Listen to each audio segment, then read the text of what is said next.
आज हम एक बहुत ही नई और एकदम ही अलग किस्म की रेसिपी बनाएंगे जिसका नाम है पनीर नानजा। और ये जो पनीर नानजा है ये दिखने में जितना टेम्पटिंग लग रहा है उससे कई ज़्यादा ये खाने में टेस्टी बनता है। और इस पनीर नानजा को हम बिना अवन के बनाएंगे, यानी हम इसको एक तवे के ऊपर बनाने वाले हैं। तो इस पनीर नानजा को बनाने के लिए पहले हमें नान बनानी है और इस नान को बनाने के लिए हम इसका डो रेडी करेंगे। तो ये जो डो है इसको बनाने के लिए हमें लेना है 2 कप मैदा, यानी कि ऑल पर्पस फ्लावर। मैदा को आप चाहो तो एक बार छान कर इस्तेमाल कर सकते हो। इसी के साथ मैं इसमें ऐड कर रहा हूँ 1 छोटी चम्मच नमक। आप अपने टेस्ट के अकॉर्डिंग नमक की मात्रा कम या ज्यादा कर सकते हो। फिर इसमें जाएगा 1 छोटी चम्मच शुगर यानी कि चीनी। अब मैं इसमें ऐड कर रहा हूँ 1 छोटी चम्मच बेकिंग पाउडर और आधा छोटी चम्मच बेकिंग सोडा। और फिर इसी के साथ हमें इसमें ऐड करना है 1/4 कप कर्ड यानी कि दही।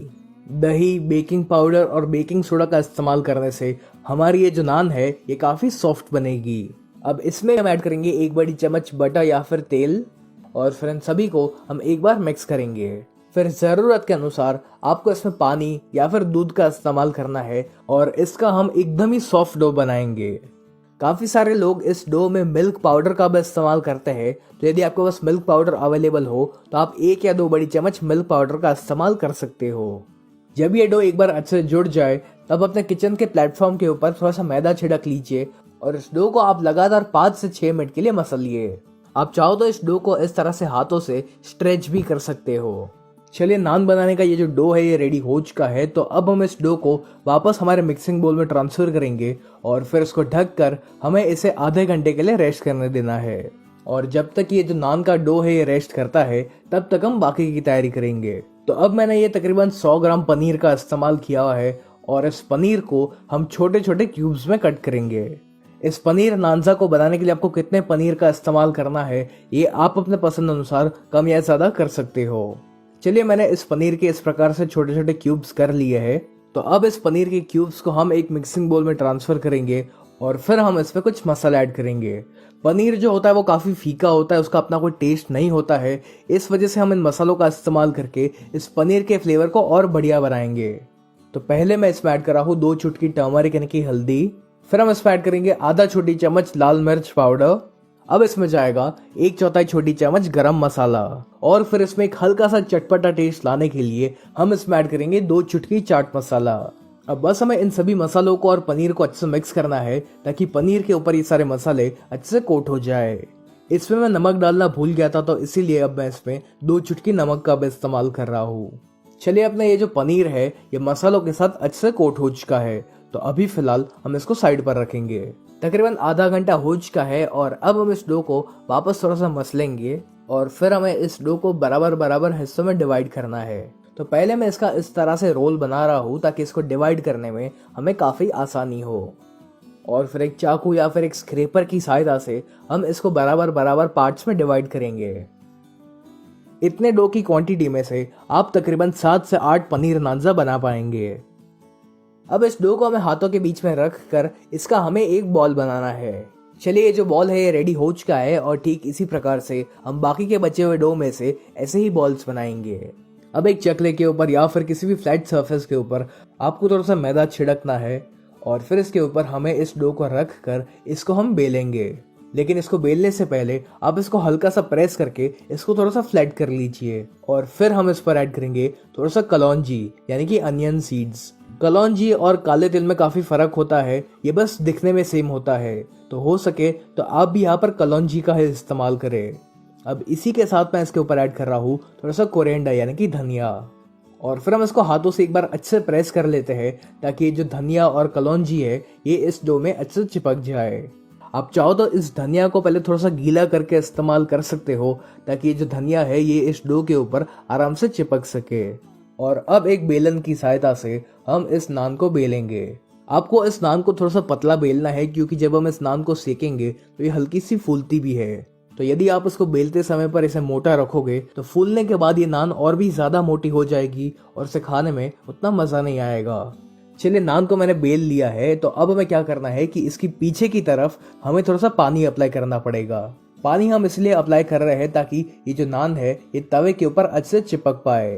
तो आप बहुत ज्यादा भी पानी का इस्तेमाल मत करना, वरना फिर आपको इस नान को हैंडल करने में काफी दिक्कत आ सकती है। और अब पानी लगाने के बाद हमें इस नान को तवे के ऊपर रखना है। मैंने ये लोहे के तवे का इस्तेमाल किया हुआ है।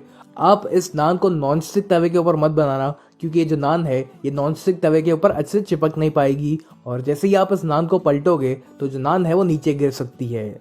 इस नान को आपको हाई फ्लेम पर ही सेकना है और शुरुआत में हम इसको सिर्फ 15 सेकंड के लिए सेकेंगे और जब 15 सेकंड हो जाए तब आपको इस तवे को पलटना है।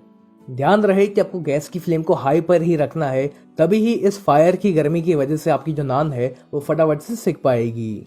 इस तरह से इस नान को सेकने से आपको इसका टेस्ट ऑलमोस्ट तंदूरी नान जैसा लगेगा। बस एक बात का आपको ध्यान रखना है कि आपको इस तवे को एक जगह पर बहुत देर तक नहीं रखना है, वरना ये जो नान है ये जल सकती है। तो बीच बीच में आप इसको गोल गोल घुमाते रहिएगा। मुश्किल से 1 मिनट के अंदर ये जो नान है ये अच्छे से सिक जाती है और जैसे कि आप देख पा रहे हो कि हमारी जो नान है इसके ऊपर काफी बढ़िया से ब्राउन स्पॉट्स आ चुके हैं, यानी कि अपनी ये जो नान है ये ऊपर से अच्छे से सिक चुकी है। तो अब हम इसको पलट लेंगे और बस फिर इस नान को हमें इस तवे से अलग करना है। और जैसे कि आपने देखा कि ये जो नान है ये बहुत ही आसानी से इस तवे से निकल चुकी है। अगर आपकी ये जो नान की नीचे की साइड है वो अच्छे से सिकी हुई नहीं रहेगी, जब आप इसको निकालने जाओगे तो वो फटाफट से निकलेगी नहीं। तो इसलिए इस बात का ध्यान रखें कि आपको नीचे की साइड को भी अच्छे से सेकना है। इस नान की मैं आपको पीछे की साइड पे दिखाता हूँ ताकि आप देख सको कि ये कैसी दिख रही है।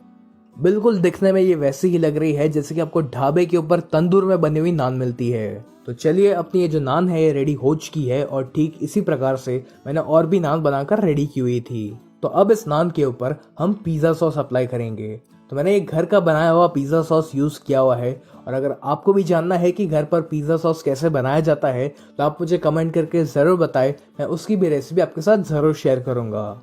इस पिज्जा सॉस को हमें इस नान के ऊपर हर तरफ इवनली स्प्रेड करना है और जब पिज्जा सॉस एक बार स्प्रेड हो जाए तब हम इस नान के ऊपर ऐड करेंगे चीज। तो आज मैं इसके ऊपर 2 प्रकार की चीज का इस्तेमाल कर रहा हूँ। एक तो है मोज़रेला चीज और दूसरा है प्रोसेस्ड चीज। आपके घर में जो भी चीज अवेलेबल हो आप उसका इस्तेमाल कर सकते हो और चीज की मात्रा भी कितनी रखनी है ये भी आप अपने पसंद अनुसार कम या ज्यादा कर सकते हो। अब इसके ऊपर हमें कुछ कटी हुई सब्जियां डालनी है, तो मैंने शिमला मिर्च का इस्तेमाल किया हुआ है। आप चाहो तो जो लाल और पीला वाला शिमला मिर्च आता है उसका भी इस्तेमाल कर सकते हो। अब इसी के साथ मैं इसमें ऐड कर रहा हूँ थोड़ा सा प्याज और फिर जो पनीर को हमने मसालों के साथ कोट करके रखा हुआ था वो भी हम इसमें ऐड करेंगे। और मेरे पास कुछ मकाई के दाने भी पड़े हुए थे तो उनका भी मैं इस्तेमाल कर रहा हूँ। ठीक इसी प्रकार से आपको बाकी सारे नान को भी इस तरह से रेडी करना है। और अब बारी आती है इनको सेकने की। आप चाहो तो इसका ओवन में भी बना सकते हो, लेकिन आज मैं इसको तवे के ऊपर बना रहा हूँ।